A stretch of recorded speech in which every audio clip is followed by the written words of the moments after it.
Ipinag-utos ni PNP Chief General Romel Francisco Marbil sa lahat ng PNP units sa bansa na bilisan ang investigasyon at resolusyon ng mga naitalang insidente ng karahasan na may kinalaman sa katatapos lamang na 2025 national and local elections.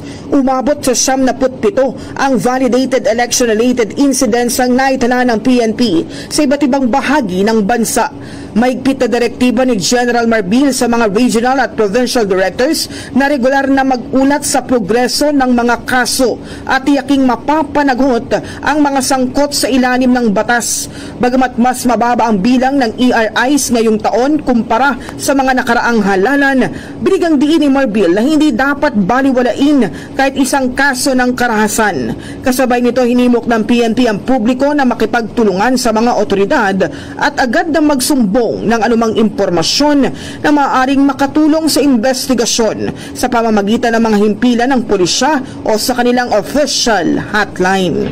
In the heart of changing lives, ako si Brigada Kath Austria ng 105.1 Brigada News sa Manila, the Music and News Authority. Brigada Balita.